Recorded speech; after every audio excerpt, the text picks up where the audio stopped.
ಇವತ್ತು ನಾನು ಬಟಾಣಿ ಹಾಕಿದ್ದು ತೋಯಿಸಿದ ಅವಲಕ್ಕಿ ಮಾಡ್ಲಿಕ್ಕತ್ತೀನಿ. ಅದಕ್ಕೆ ಬೇಕಾಗೋ ಸಾಮಾನು ಅಂದ್ರೆ ತೋಯಿಸಿದ್ದು ಮೀಡಿಯಮ್ ಅವಲಕ್ಕಿ, ಹಸಿಮೆಣ್ಸಿಕಾಯಿ, ಒಳ್ಳೆಣ್ಣೆ, ಕ್ಯಾಬೇಜು, ಬಟಾಣಿ, ಹಸಿ ಕೊಬ್ಬರಿ, ನಿಂಬೆಹಣ್ಣಿನ ರಸ, ಉದ್ದಿನಬೇಳೆ, ಜೀರಿಗೆ, ಉಪ್ಪು, ಇಂಗು, ಸ್ವಲ್ಪ ಸಕ್ಕರೆ, ಆಮೇಲೆ ಕೊತ್ತಂಬರಿ, ಕರಿಬೇವು, ಅರಿಶಿನ ಪುಡಿ, ಸಾಸಿವೆ. ಈಗ ಹ್ಯಾಂಗೆ ಮಾಡೋದು ಅನ್ನೋದು ಹೇಳ್ತೀನಿ. ಈಗ ಮೊದಲ ಒಗ್ಗರಣೆ ಹಾಕ್ಕೋಬೇಕು. 2-3 ಚಮಚ ಎಣ್ಣೆ ಹಾಕ್ಕೋಬೇಕು.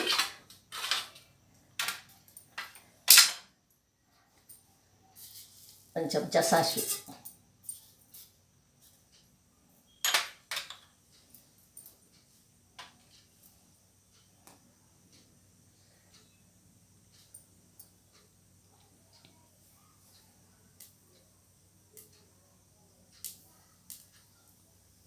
ಚಟ ಅಂದಿಂದ 1-2 ಚಮಚ ಉದ್ದಿನಬೇಳೆ ಹಾಕ್ಬೇಕು.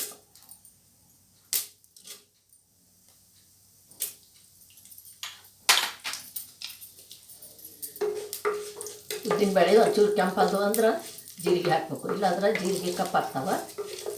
ಉದ್ದಿನಬೇಳೆ ಒಂಚೂರು ಕೆಂಪಾದ ಕೂಡ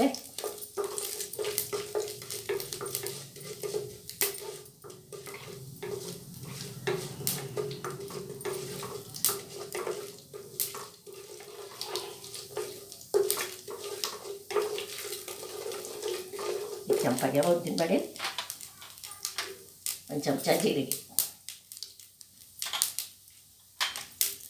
ಆಮೇಲೆ ಕರಿಬೇವು,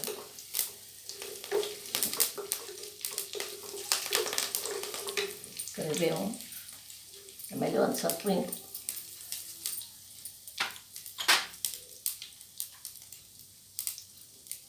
ಸ್ವಲ್ಪ ಅರಿಶಿನ ಪುಡಿ ಹಾಕಿ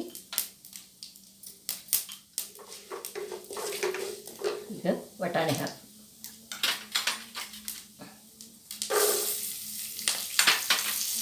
ಆಮೇಲೆ ಹಸಿಮೆಣ್ಸಿಕಾಯಿ,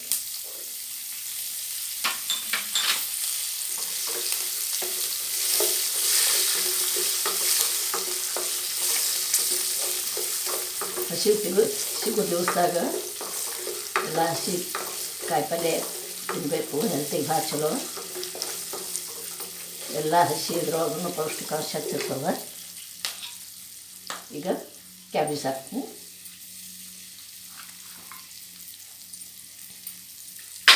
ಕ್ಯಾಬೇಜ್ ಬದಲಿ ಉಳ್ಳಾಗಡ್ಡಿ ಬೇಕಂದ್ರೂ ಹಾಕೋಬೋದು.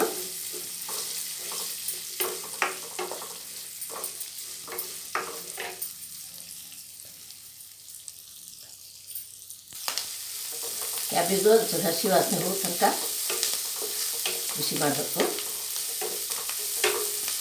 ಮಾಡಿ ಇದ್ರೊಳಗನೆ ಒಗ್ಗರಣೆ ಒಳಗನೆ ಉಪ್ಪು ಅದನ್ನ ಹಾಕ್ಕೊಂಡ್ರೆ ಎಲ್ಲ ಕಡೆ ಮಿಕ್ಸ್ ಆಗ್ತದೆ.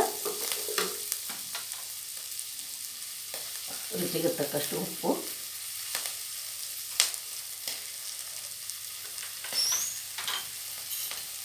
ಒಂದೆರಡು ಚಮಚ ನಿಂಬೆಹಣ್ಣಿನ ರಸ,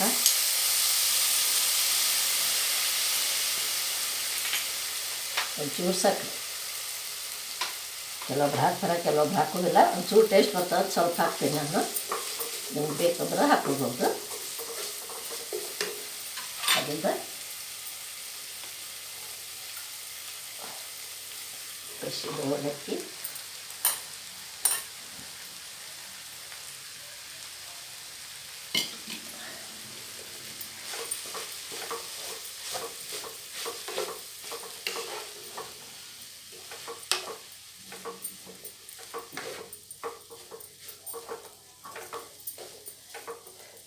ಬಟಾಣೆದಿಂದಾಗ ಶೇಂಗಾ ಹಾಕೋದು ಬೇಕಾಗೋದಿಲ್ಲ. ಎಲ್ಲಾದರೂ ಶೇಂಗಾದ ಬದಲಿ ಬಟಾಣಿ ಹಾಕಿದ್ರೆ ಅಡುಗೆ ಟೇಸ್ಟಿನೂ ಆಗ್ತದೆ, ಹೆಲ್ದಿನೂ ಆಗ್ತದೆ. ಹಸಿ ಕಾಳು ಯಾವುದು ಚಲೋ ಮುಚ್ಚಿಟ್ಟು ಬೇಯಿಸ್ಬೇಕು.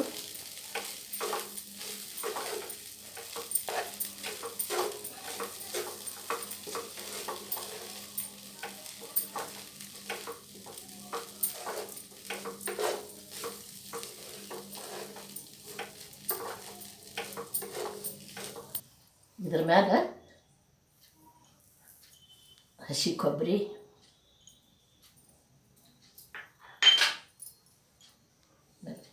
ಕೊತ್ತಂಬರಿ ಹಾಕಿದ್ರೆ ಬಟಾಣಿ ಅವಲಕ್ಕಿ ರೆಡಿ ಆಗ್ಯದ. ಮಾಡಿ ನೋಡಿ, ಲೈಕ್ ಮಾಡಿ, ಶೇರ್ ಮಾಡಿ.